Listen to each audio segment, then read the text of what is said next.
रो क्यों रहा है जाने? तूने सुना नहीं? क्या दर्द है, मत है। पाकिस्तान का मुस्तकबिल अब हिंदुस्तान तय करेगा। ये कहानी एक साधारण मिशन से शुरू हुई थी, लेकिन यहाँ तक आते आते सब कुछ बदल गया। जिस देश की रक्षा के लिए वो निकला था, वही देश उसके लिए एक ऐसी पहेली बन गया जिसे वो समझ ही नहीं पाया। हमजा या जसकीरत सिंह रंगी, दो नाम, लेकिन एक ही इंसान के अंदर दो अलग अलग जंग चल रही थी। एक तरफ उसका फर्ज था और दूसरी तरफ वो सच जो हर रात उसे अंदर से तोड़ देता था। लियारी की गलियां सिर्फ अपराध का अड्डा नहीं, बल्कि एक ऐसा सिस्टम है जहां हर इंसान किसी न किसी के खेल का मोहरा है। मेजर इकबाल वो चेहरा नहीं जिसे देखा जा सके, वो एक पूरा तंत्र है जिसे खत्म करना आसान नहीं। हर ऑपरेशन के पीछे एक ऐसा राज छिपा होता है जो कभी सामने आने नहीं दिया जाता। उसने जब पहली बार ट्रिगर दबाया था, उसे लगा था वो सही है, लेकिन हर गोली के साथ उसका यकीन टूटता गया। यहाँ सच और झूठ का फर्क खत्म हो जाता है, क्योंकि दोनों को चलाने वाले अक्सर एक ही होते हैं। उसे लगता था वो दुश्मन को खत्म कर रहा है, लेकिन असल में वो अपनी ही पहचान को मिटा रहा था। हर साथी, हर मुखबिर, हर भरोसा, सब किसी न किसी दोहरे खेल का हिस्सा थे। जब भरोसा ही हथियार बन जाए, तब इंसान अपने ही साय से डरने लगता है। ये मिशन अब मिशन नहीं रहा, ये एक निजी युद्ध बन चुका है। जो कभी आदेश मानता था, आज वही खुद एक फैसला बन चुका है। अब सवाल ये नहीं कि दुश्मन कौन है, सवाल ये है कि अपना कौन है। और जब ये सच सामने आता है, तो सिर्फ एक ही चीज बचती है, बदला या मुक्ति।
वेलकम दोस्त, आज हम बात करने वाले हैं 2026 की सबसे बड़ी, सबसे ज्यादा चर्चित और सबसे ज्यादा dark spy action film Dhurandhar 2 do revenge की, जो सिर्फ एक फिल्म नहीं बल्कि एक पूरा सिनेमैटिक एक्सपीरियंस बन चुकी है।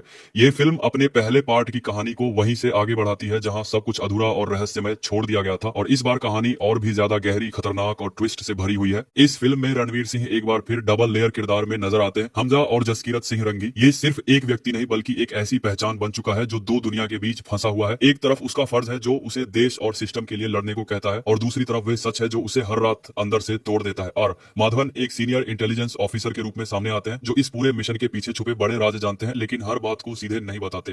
अर्जुन रामपाल एक ऐसे हाई लेवल ऑपरेटिव के रूप में दिखाए गए हैं जिनकी लॉयल्टी पर हमेशा सवाल खड़े रहते हैं, और उनका अतीत पूरी कहानी की दिशा बदल देता है। संजय दत्त इस फिल्म में अंडरवर्ल्ड और पावर नेटवर्क के सबसे बड़े चेहरे के रूप में नजर आते हैं जो एक पूरे सिस्टम को पर्दे के पीछे से कंट्रोल करते हैं। वहीं यामी गौतम इंटेलिजेंस यूनिट की एक अहम कड़ी है जो हर मिशन में लॉजिक और इमोशन दोनों को जोड़ती है। कहानी की शुरुआत एक ऐसे मिशन से होती है जो देश की सुरक्षा के लिए शुरू किया गया था, लेकिन धीरे धीरे यह मिशन एक ऐसे खतरनाक खेल में बदल जाता है जहां दुश्मन बाहर नहीं बल्कि सिस्टम के अंदर मौजूद होता है। लियारी की गलियों से लेकर बड़े राजनीतिक और इंटेलिजेंस इंटेलिजेंस कॉरिडोर तक एक ऐसा नेटवर्क फैला हुआ है जिसे सिर्फ एक नाम कंट्रोल करता है, मेजर इकबाल, जिसे लोग बड़े साहब के नाम से भी जानते हैं। ये व्यक्ति सिर्फ एक इंसान नहीं बल्कि एक पूरा सिस्टम है जो हर सच को अपने हिसाब से मोड़ देता है और हर सच्चाई को झूठ में बदल सकता है। जैसे जैसे कहानी आगे बढ़ती है, हमजा को यह समझ आने लगता है कि जिस मिशन को वह देश के लिए सही समझ रहा था वह असल में एक बहुत बड़ी साजिश का हिस्सा था। हर ऑपरेशन, हर इंफॉर्मेशन और हर टारगेट पहले से ही किसी बड़े खेल का हिस्सा था। उसे जिन लोगों पर भरोसा था वही लोग धीरे धीरे उसके सामने दुश्मन बनकर सामने आते हैं। कहानी का सबसे बड़ा ट्विस्ट यही है कि यहाँ कोई भी पूरी तरह सही या गलत नहीं है, हर किरदार ग्रे जोन में खड़ा है। फिल्म की प्री प्रोडक्शन पर लगभग 2 साल तक काम किया गया, जिसमें स्क्रिप्ट को कई लेयर्स में डिवाइड करके एक इंटरकनेक्टेड स्पाई यूनिवर्स तैयार किया गया। हर किरदार की बैक स्टोरी को अलग अलग टाइमलाइन में लिखा गया ताकि कहानी सिर्फ एक लीनियर नैरेटिव न रहे बल्कि एक पजल की तरह अनफोल्ड हो।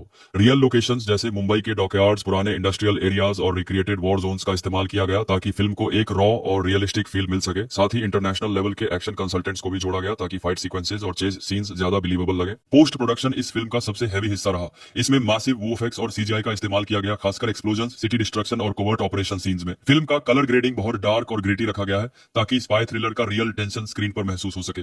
बैकग्राउंड स्कोर में ऑर्केस्ट्रल और इलेक्ट्रॉनिक म्यूजिक का फ्यूजन किया गया है जिससे हर सीन का इंटेंसिटी लेवल लगातार बढ़ता रहता है। एडिटिंग स्टाइल फास्ट कट और नॉन लाइनर रखा गया है ताकि ऑडियंस लगातार एंगेज रहे और हर सीन एक नया क्लू दे। सिनेमेटोग्राफी की बात करें तो इस फिल्म में हैंडहेल्ड कैमरा वर्क और ड्रोन शॉट्स का बहुत स्ट्रॉन्ग कॉम्बिनेशन देखने को मिलता है। क्लोज अप शॉट्स का इस्तेमाल कैरेक्टर्स की साइकोलॉजिकल स्टेट दिखाने के लिए किया गया है, जबकि वाइड शॉट्स में सिटीज और ऑपरेशंस का स्केल दिखाया गया है। नाइट सीक्वेंसेस में नियॉन लाइटिंग और लो लाइट रियलिज्म का यूज किया गया है जिससे फिल्म को एक इंटरनेशनल स्पाई थ्रिलर जैसा लुक मिलता है। एक्शन सीन्स में ज्यादातर प्रैक्टिकल स्टंट्स किए गए हैं ताकि सीजीआई का ओवरलोड न लगे और रियलिज्म बना रहे। साउंड डिजाइन में भी काफी डिटेल दी गई है जहां साइलेंस को भी टेंशन बिल्ड करने के लिए इस्तेमाल किया गया है। पब्लिक रिस्पांस की बात करें तो इस फिल्म को ऑडियंस ने एक next level Indian spy thriller कहा है। रणवीर सिंह की परफॉर्मेंस को उनके करियर की सबसे इंटेंस और लेयर्ड परफॉर्मेंस माना जा रहा है। लोगों का कहना है कि ये फिल्म सिर्फ एक्शन नहीं दिखाती बल्कि इमोशनल स्टोरी टेलिंग और साइकोलॉजिकल वॉरफेयर का भी स्ट्रॉन्ग मिक्स है। सोशल मीडिया पर कई सीन्स वायरल हुए, खासकर इंटेरोगेशन सीक्वेंसेस और बिट्रेयल मोमेंट्स, जिन्हें ऑडियंस ने बहुत अप्रिशिएट किया। बॉक्स ऑफिस पर फिल्म ने वर्ल्ड वाइड लगभग 1700 प्लस करोड़ के आसपास की कमाई करके एक नया रिकॉर्ड सेट किया।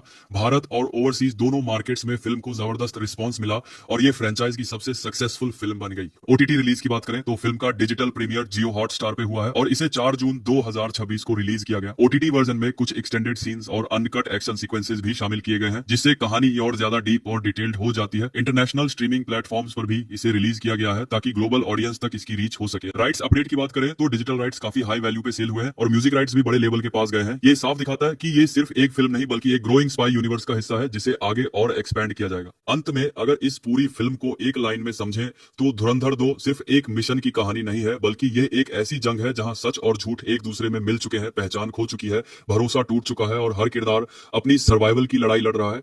यहाँ कोई भी पूरी तरह इनोसेंट नहीं है और कोई भी पूरी तरह गिल्टी नहीं, सब बस इस खेल के हिस्से हैं और इसी वजह से ये फिल्म सिर्फ देखी नहीं जाती, महसूस की जाती है। वेलकम दोस्त, आज हम बात करने वाले हैं 2026 की सबसे बड़ी, सबसे ज्यादा चर्चित और सबसे ज्यादा dark spy action film Dhurandhar 2 do revenge की, जो सिर्फ एक फिल्म नहीं बल्कि एक पूरा सिनेमैटिक एक्सपीरियंस बन चुकी है।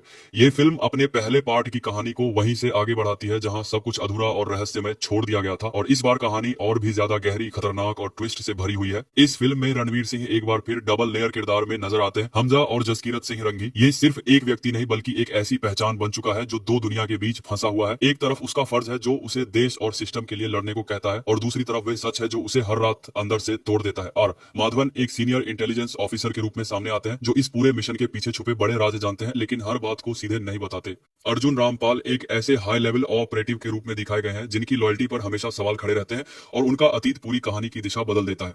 संजय दत्त इस फिल्म में अंडरवर्ल्ड और पावर नेटवर्क के सबसे बड़े चेहरे के रूप में नजर आते हैं जो एक पूरे सिस्टम को पर्दे के पीछे से कंट्रोल करते हैं। वहीं यामी गौतम इंटेलिजेंस यूनिट की एक अहम कड़ी है जो हर मिशन में लॉजिक और इमोशन दोनों को जोड़ती है। कहानी की शुरुआत एक ऐसे मिशन से होती है जो देश की सुरक्षा के लिए शुरू किया गया था, लेकिन धीरे धीरे यह मिशन एक ऐसे खतरनाक खेल में बदल जाता है जहां दुश्मन बाहर नहीं बल्कि सिस्टम के अंदर मौजूद होता है। लियारी की गलियों से लेकर बड़े राजनीतिक और इंटेलिजेंस कॉरिडोर तक एक ऐसा नेटवर्क फैला हुआ है जिसे सिर्फ एक नाम कंट्रोल करता है, मेजर इकबाल, जिसे लोग बड़े साहब के नाम से भी जानते हैं। ये व्यक्ति सिर्फ एक इंसान नहीं बल्कि एक पूरा सिस्टम है जो हर सच को अपने हिसाब से मोड़ देता है और हर सच्चाई को झूठ में बदल सकता है। जैसे जैसे कहानी आगे बढ़ती है हमजा को यह समझ आने आने लगता है कि जिस मिशन को वह देश के लिए सही समझ रहा था वह असल में एक बहुत बड़ी साजिश का हिस्सा था। हर ऑपरेशन, हर इंफॉर्मेशन और हर टारगेट पहले से ही किसी बड़े खेल का हिस्सा था। उसे जिन लोगों पर भरोसा था वही लोग धीरे धीरे उसके सामने दुश्मन बनकर सामने आते हैं। कहानी का सबसे बड़ा ट्विस्ट यही है कि यहाँ कोई भी पूरी तरह सही या गलत नहीं है, हर किरदार ग्रे जोन में खड़ा है। फिल्म की प्री प्रोडक्शन पर लगभग 2 साल तक काम किया गया, जिसमें स्क्रिप्ट को कई लेयर्स में डिवाइड करके एक इंटरकनेक्टेड स्पाई यूनिवर्स तैयार किया गया। हर किरदार की बैक स्टोरी को अलग अलग टाइमलाइन में लिखा गया ताकि कहानी सिर्फ एक लीनियर नैरेटिव न रहे बल्कि एक पजल की तरह अनफोल्ड हो। रियल लोकेशंस जैसे मुंबई के डॉकयार्ड्स, पुराने इंडस्ट्रियल एरियाज और रिक्रिएटेड वॉर जोन्स का इस्तेमाल किया गया ताकि फिल्म को एक रॉ और रियलिस्टिक फील मिल सके। साथ ही इंटरनेशनल लेवल के एक्शन कंसल्टेंट्स को भी जोड़ा गया ताकि फाइट सीक्वेंसेस और चेज सीन्स ज्यादा बिलीवेबल लगे। पोस्ट प्रोडक्शन इस फिल्म का सबसे हैवी हिस्सा रहा। इसमें मासिव वोएफएक्स और सीजीआई का इस्तेमाल किया गया, खासकर एक्सप्लोजन, सिटी डिस्ट्रक्शन और कोवर्ट ऑपरेशन सीन्स में। फिल्म का कलर ग्रेडिंग बहुत डार्क और ग्रिटी रखा गया है ताकि स्पाई थ्रिलर का रियल टेंशन स्क्रीन पर महसूस हो सके। बैकग्राउंड स्कोर में ऑर्केस्ट्रल और इलेक्ट्रॉनिक म्यूजिक का फ्यूजन किया गया है, जिससे हर सीन का इंटेंसिटी लेवल लगातार बढ़ता रहता है। एडिटिंग स्टाइल फास्ट कट और नॉन लाइनर रखा गया है ताकि ऑडियंस लगातार एंगेज रहे और हर सीन एक नया क्लू दे। सिनेमेटोग्राफी की बात करें तो इस फिल्म में हैंड हेल्ड कैमरा वर्क और ड्रोन शॉट्स का बहुत स्ट्रॉन्ग कॉम्बिनेशन देखने को मिलता है। क्लोजअप शॉट्स का इस्तेमाल कैरेक्टर्स की साइकोलॉजिकल स्टेट दिखाने के लिए किया गया है, जबकि वाइड शॉट्स में सिटीज और ऑपरेशंस का स्केल दिखाया गया है। नाइट सीक्वेंसेस में नियॉन लाइटिंग और लो लाइट रियलिज्म का यूज किया गया है, जिससे फिल्म को एक इंटरनेशनल स्पाई थ्रिलर जैसा लुक मिलता है। एक्शन सीन्स में ज्यादातर प्रैक्टिकल स्टंट्स किए गए हैं ताकि सीजीआई का ओवरलोड न लगे और रियलिज्म बना रहे। साउंड डिजाइन में भी काफी डिटेल दी गई है, जहां साइलेंस को भी टेंशन बिल्ड करने के लिए इस्तेमाल किया गया है। पब्लिक रिस्पांस की बात करें तो इस फिल्म को ऑडियंस ने एक next level Indian spy thriller कहा है। रणवीर सिंह की परफॉर्मेंस को उनके करियर की सबसे इंटेंस और लेयर्ड परफॉर्मेंस माना जा रहा है। लोगों का कहना है कि ये फिल्म सिर्फ एक्शन नहीं दिखाती बल्कि इमोशनल स्टोरी टेलिंग और साइकोलॉजिकल वॉरफेयर का भी स्ट्रॉन्ग मिक्स है। सोशल मीडिया पर कई सीन्स वायरल हुए, खासकर इंटरोगेशन सीक्वेंसेस और बिट्रेयल मोमेंट्स, जिन्हें ऑडियंस ने बहुत अप्रिशिएट किया। बॉक्स ऑफिस पर फिल्म ने वर्ल्ड वाइड लगभग 1700 प्लस करोड़ के आसपास की कमाई करके एक नया रिकॉर्ड सेट किया। भारत और ओवरसीज दोनों मार्केट्स में फिल्म को जबरदस्त रिस्पॉन्स मिला और ये फ्रेंचाइज की सबसे सक्सेसफुल फिल्म बन गई। ओटीटी रिलीज की बात करें तो फिल्म का डिजिटल प्रीमियर जियो हॉटस्टार पे हुआ है और इसे 4 जून 2026 को रिलीज किया गया। ओटीटी वर्जन में कुछ एक्सटेंडेड सीन्स और अनकट एक्शन सीक्वेंसेस भी शामिल किए गए हैं, जिससे कहानी और ज्यादा डीप और डिटेल्ड हो जाती है। इंटरनेशनल स्ट्रीमिंग प्लेटफॉर्म्स पर भी इसे रिलीज किया गया है ताकि ग्लोबल ऑडियंस तक इसकी रीच हो सके। राइट्स अपडेट की बात करें तो डिजिटल राइट्स काफी हाई वैल्यू पे सेल हुए हैं और म्यूजिक राइट्स भी बड़े लेवल के पास गए हैं। ये साफ दिखाता है कि ये सिर्फ एक फिल्म नहीं बल्कि एक ग्रोइंग स्पाई यूनिवर्स का हिस्सा है, जिसे आगे और एक्सपेंड किया जाएगा। अंत में अगर इस पूरी फिल्म को एक लाइन में समझें तो धुरंधर 2 सिर्फ एक मिशन की कहानी नहीं है, बल्कि ये एक ऐसी जंग है जहां सच और झूठ एक दूसरे में मिल चुके हैं, पहचान खो चुकी है, भरोसा टूट चुका है और हर किरदार अपनी सर्वाइवल की लड़ाई लड़ रहा है। यहाँ कोई भी पूरी तरह इनोसेंट नहीं है और कोई भी पूरी तरह गिल्टी नहीं, सब बस इस खेल के हिस्से हैं और इसी वजह से ये फिल्म सिर्फ देखी नहीं जाती, महसूस की जाती है। वेलकम दोस्त, आज हम बात करने वाले हैं 2026 की सबसे बड़ी, सबसे ज्यादा चर्चित और सबसे ज्यादा dark spy action film Dhurandhar 2 do revenge की, जो सिर्फ एक फिल्म नहीं बल्कि एक पूरा सिनेमैटिक एक्सपीरियंस बन चुकी है। ये फिल्म अपने पहले पार्ट की कहानी को वहीं से आगे बढ़ाती है जहां सब कुछ अधूरा और रहस्यमय छोड़ दिया गया था, और इस बार कहानी और भी ज्यादा गहरी, खतरनाक और ट्विस्ट से भरी हुई है। इस फिल्म में रणवीर सिंह एक बार फिर डबल लेयर किरदार में नजर आते हैं। हमजा और जसकीरत सिंह रंगी, ये सिर्फ एक व्यक्ति नहीं बल्कि एक ऐसी पहचान बन चुका है जो दो दुनिया के बीच फंसा हुआ है। एक तरफ उसका फर्ज है जो उसे देश और सिस्टम के लिए लड़ने को कहता है, और दूसरी तरफ वे सच है जो उसे हर रात अंदर से तोड़ देता है। और माधवन एक सीनियर इंटेलिजेंस ऑफिसर के रूप में सामने आते हैं जो इस पूरे मिशन के पीछे छुपे बड़े राज जानते हैं, लेकिन हर बात को सीधे नहीं बताते। अर्जुन रामपाल एक ऐसे हाई लेवल ऑपरेटिव के रूप में दिखाए गए हैं जिनकी लॉयल्टी पर हमेशा सवाल खड़े रहते हैं और उनका अतीत पूरी कहानी की दिशा बदल देता है। संजय दत्त इस फिल्म में अंडरवर्ल्ड और पावर नेटवर्क के सबसे बड़े चेहरे के रूप में नजर आते हैं जो एक पूरे सिस्टम को पर्दे के पीछे से कंट्रोल करते हैं। वहीं यामी गौतम इंटेलिजेंस यूनिट की एक अहम कड़ी है जो हर मिशन में लॉजिक और इमोशन दोनों को जोड़ती है। कहानी की शुरुआत एक ऐसे मिशन से होती है जो देश की सुरक्षा के लिए शुरू किया गया था, लेकिन धीरे धीरे यह मिशन एक ऐसे खतरनाक खेल में बदल जाता है जहां दुश्मन बाहर नहीं बल्कि सिस्टम के अंदर मौजूद होता है। लियारी की गलियों से लेकर बड़े राजनीतिक और इंटेलिजेंस कॉरिडोर तक एक ऐसा नेटवर्क फैला हुआ है जिसे सिर्फ एक नाम कंट्रोल करता है, मेजर इकबाल, जिसे लोग बड़े साहब के नाम से भी जानते हैं।